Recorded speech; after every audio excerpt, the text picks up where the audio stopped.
Assalamualaikum warahmatullahi wabarakatuh, and hello everyone. My name is Nurabiha Rehana binti Rahimi and I am currently pursuing my Bachelor of Sharia at the University Malaya.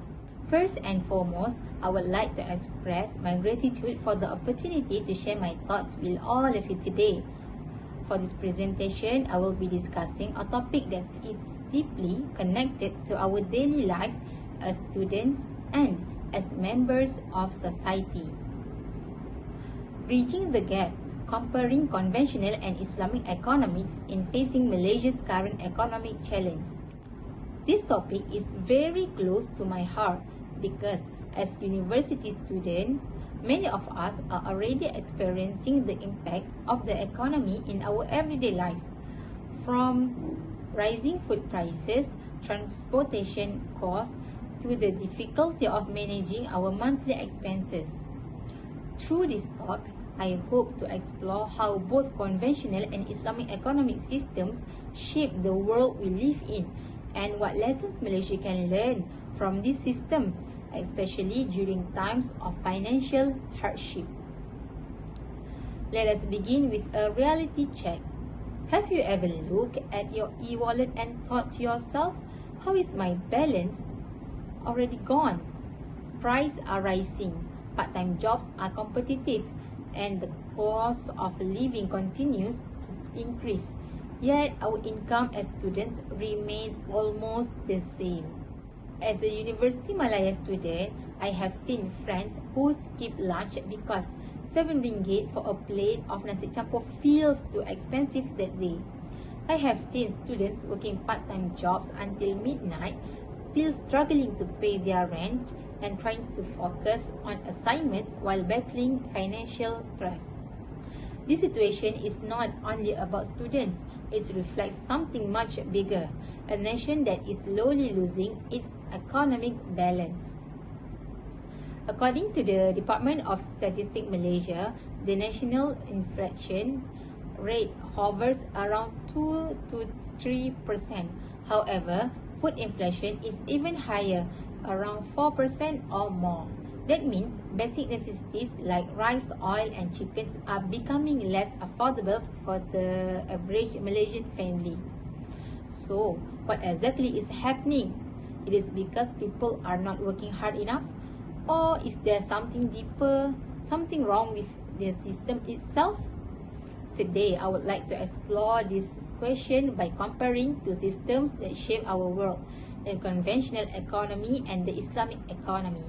Through this comparison, I hope we can discover valuable lessons for Malaysia, especially in this time of economic uncertainty, and perhaps find a direction that leads us toward a more ethical and sustainable future. Let us begin with understanding both systems. The conventional economy, the one most countries follow, it's based on the idea of growth, competition, and individual freedom. People are free to buy, sell, and trade as they wish. Success is measured by how much wealth or gross domestic product, known as GDP, a nation produces.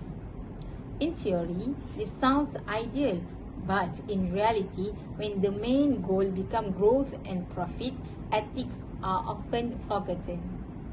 We have seen how companies exploit workers, raise prices unfairly, or damage the environment, all in the name of efficiency and profit.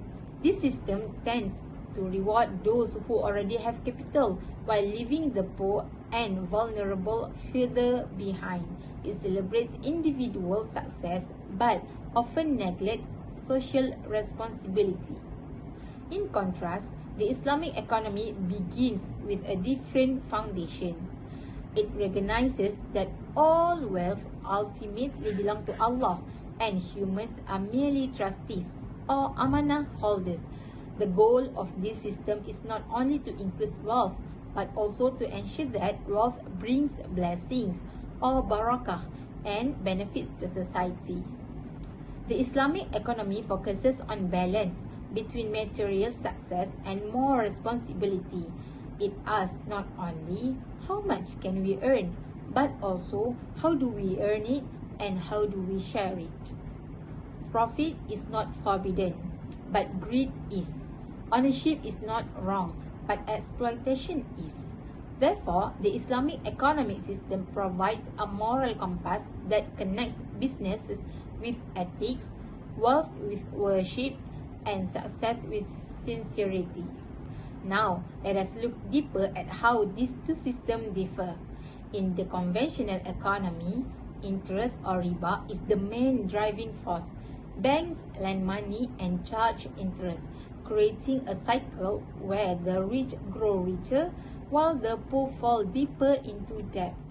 In the Islamic economy, riba is strictly prohibited because it causes inequality and injustice. Instead of making money from money, Islam encourages trade and investment in productive activities that benefit both parties. The conventional system also allows speculation, known as gharar, such as in gambling, risky investments, and stock bubbles. Islam, however, forbids this because it leads to instability and exploitation. Every transaction in Islamic economics must be tied to a real asset or a clear value. Another difference lies in how each system views wealth. In the conventional model, wealth is often seen as personal property, something to accumulate for self-interest. But in the Islamic views, wealth is an amanah, a trust from Allah that must circulate within the community. That is why mechanisms such as zakat and waqf exist to ensure that wealth does not stay concentrated at the top, but instead flows throughout society to support those in need. So, while the conventional economy prioritizes self-interest, the Islamic economy promotes shared interest for the sake of justice, balance, and the common good. Interestingly, Islamic finance is not outdated. It is a modern and rapidly growing field. According to the Islamic Financial Service Board, global Islamic finance assets surpassed $3 trillion in 2024. This proves that ethical finance is not only morally right, it is also economically sustainable.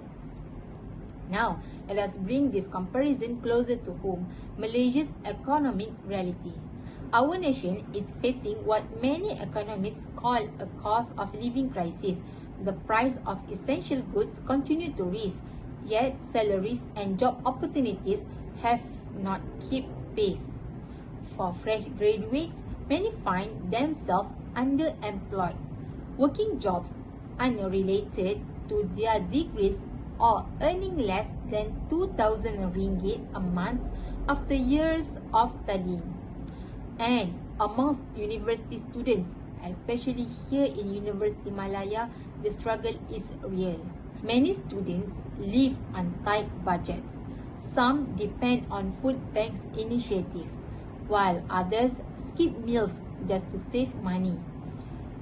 It is heartbreaking to hear friends say, "If not for the food bank, I will go hungry." This is not a small issue. It reflects a larger economic imbalance, one that affects young Malaysians who are supposed to be the future of this country. When an economy values profit more than people, the vulnerable are the first to suffer. And in this case, that includes students, single mothers, and low-income families. Malaysia's problem is not that we lack resources. We have abundant wealth, natural resources, and talent. The real problem lies in how wealth is distributed, how opportunities are uneven, and how the system sometimes benefits a few while leaving many behind. This imbalance shows that our current economic model needs rethinking. The Islamic economic system offers valuable lessons for a time like this. It emphasizes justice, compassion, and responsibility. The Prophet Muhammad said, the upper hand is better than the lower hand, meaning that the hand that given is better than the hand that takes. This principle is reflected in zakat, which ensures that a portion of wealth is shared with the poor and needy. If every eligible Muslim in Malaysia paid zakat sincerely, we could collect billions of ringgit every year. This amount could support education, healthcare, and housing for students and struggling families. Through waqf or charitable endowment, wealth can be invested in public goods such as building universities, funding scholarships, or providing affordable accommodation for students. Through Islamic banking, people can access financing without interest, allowing small entrepreneurs to grow their businesses without falling into debt traps. These mechanisms are not only religious acts, they are economic instruments for justice and sustainability. They remind us that prosperity should never come at the expense of others, and that wealth must circulate to uplift the entire community, not just enrich a few. But where do we, the students of University Malaya, fit in? We are not just observers of this system.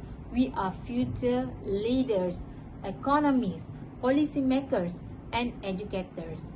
Our responsibility is not only to master theories, but also to question them. We must ask, can an economy be both efficient and ethical? Can we make profit without losing our humanity? The answer is yes, if we dare to think differently. We can begin by practicing what we learn, supporting ethical businesses, promoting financial literacy among our peers, volunteering with zakat and waqf institutions, and encouraging discussions about fair economic practice. At University Malaya, where knowledge and social responsibility meet, we can become the generation that bridge conventional understanding with Islamic values. Because change does not begin in parliaments, it begins in classrooms, in discussions, and in small acts of integrity. In conclusion, when we compare the conventional economy with the economy Islamic, we are not merely comparing two financial systems. We are comparing two visions of the world. One focuses on growth, but the other on goodness. One values competition, the other values compassion. One measures success by numbers, the other by values.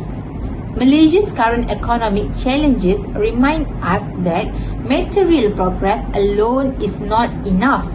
What we need now is moral progress, a sense of balance guided by faith, fairness, and humanity. As students, as Malaysians, and as members of a global community, we have a role to play. We must become the bridge between knowledge and ethics, between economy and humanity, between ambition and purpose. And if we can build that bridge together, then perhaps one day Malaysia will not only be a wealthy nation, but also a righteous and compassionate one.